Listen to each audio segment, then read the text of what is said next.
Oi! Estamos aqui de volta hoje para mais uma aula para a Escola Professor Antônio Leite, Tóquio, tá?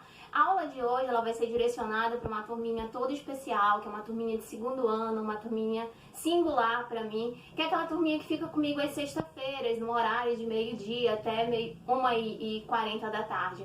Então, a aula de hoje a gente vai falar sobre o eixo temático que vai estar no segundo livro de vocês, ou seja, no módulo 2. Peguem o material de vocês e venham acompanhar comigo essa aula. A gente vai trabalhar hoje a origem da vida, tá? Sou professora de Nayane Lima, sou professora da Escola Antônio Leite, Tóquio.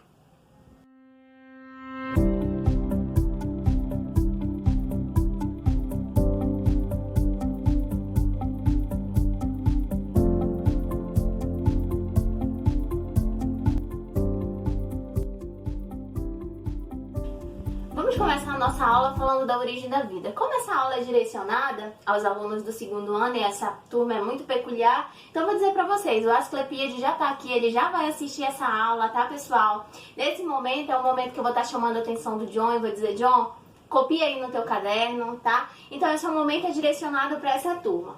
Vamos lá, pessoal. A origem da vida. Todo mundo já se perguntou em algum momento, né, ao longo da nossa trajetória, de como a vida surgiu.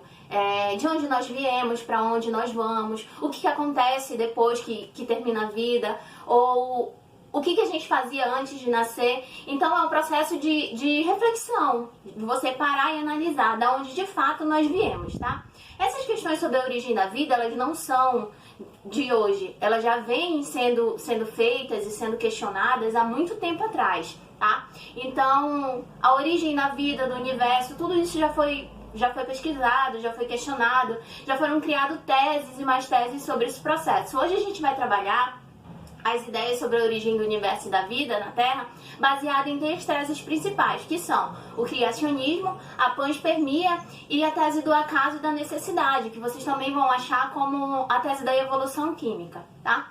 Vamos começar pelo criacionismo, né? A gente sabe que o criacionismo é a ideia de que Deus criou tudo, né, em 6 dias e no 7º ele descansou. O criacionismo é a ideia de que Deus criou a Terra e o homem, né? A gente já vai lembrar aí do livro de Gênesis, para quem conhece da Bíblia, para quem tem esse conhecimento já vai lembrar que no livro de Gênesis diz, no princípio Deus criou o céu e a terra. Então, daí já vem a ideia do criacionismo.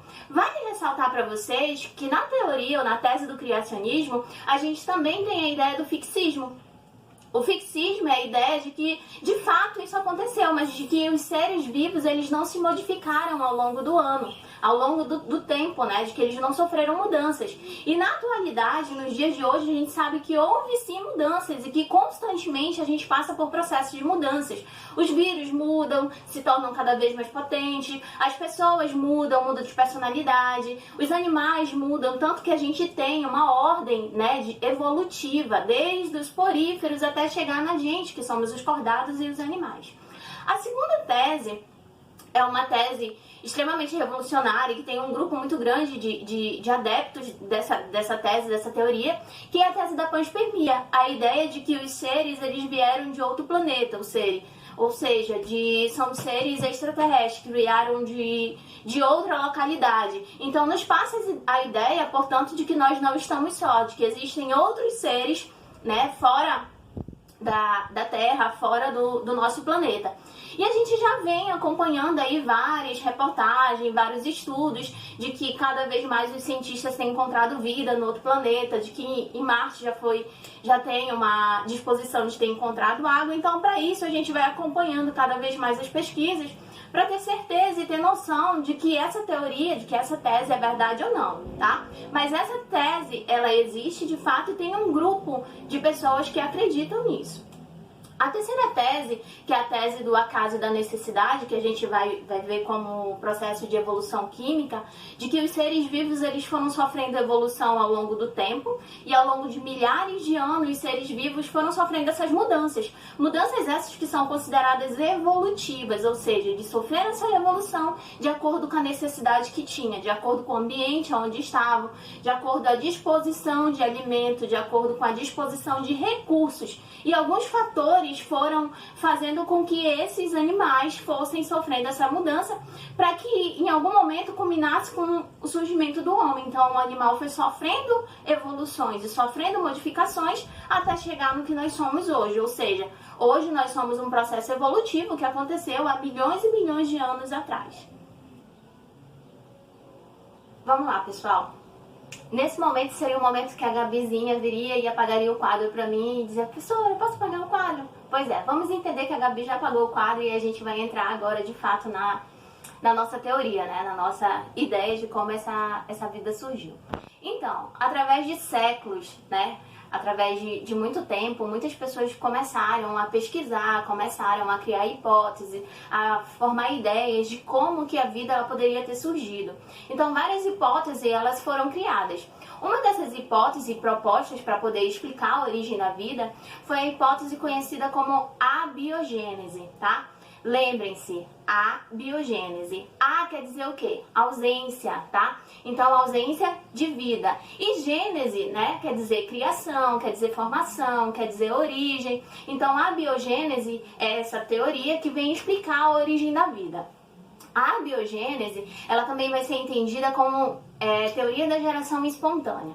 Mas o que é isso, professora? Como que isso acontece, né? As coisas surgem do nada. As pessoas acreditavam mesmo isso. Vamos lembrar e entender que no passado, há séculos atrás, as pessoas não tinham a tecnologia que tem hoje para a gente poder perceber. Não tínhamos os microscópicos, as pessoas não sabiam o que era uma célula. Então as pessoas tentavam explicar as coisas por hipótese, né? Por observação. Então daí surge essa primeira teoria.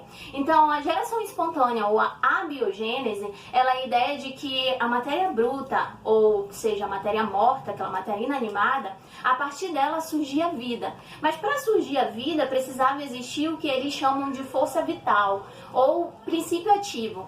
Isso poderia acontecer, né? Deveria sofrer essa ação naquele ambiente para poder surgir a vida. E aí poderia se transformar. Aquela matéria inanimada, aquela matéria bruta, a partir da ação desse princípio ativo, iria fazer o quê? Iria surgir a vida. Essa teoria é uma das teorias muito defendida por Aristóteles. Nós já comentamos em algum momento sobre Aristóteles. Ele vai ser o maior defensor dessa teoria. E eu sei que nesse momento vocês vão dizer: ah, professor Aristóteles, de novo. Pois é, gente. De novo, Aristóteles aí dando a sua contribuição para as ciências em geral, né? Quando você vai estudar vários ramos da ciência, você vai perceber a presença de Aristóteles.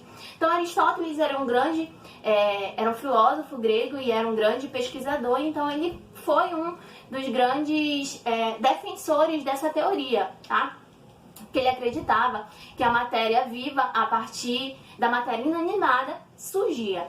É bem comum as pessoas pensarem naquela época que, por exemplo, o bicho da goiaba ele se originava a partir da goiaba. Era comum que as minhocas elas nasciam dos solos, que os ratos nasciam de trapos velhos, e se criaram até nesse período uma receita, né? A receita da vida, que a partir de trapos velhos e sujos e restos de trigo e pão se criavam ratos a partir daí. Com o passar do tempo, né, a gente consegue admitir que isso é totalmente errado, mas vamos parar e analisar que para aquela época, quando não se tinha um conhecimento, quando não se tinham toda uma tecnologia, era até uma ideia relativamente bem aceita, porque era uma hipótese que eles estavam criando para explicar o surgimento daqueles seres naquele material que eles consideravam material inanimado, material não vivo.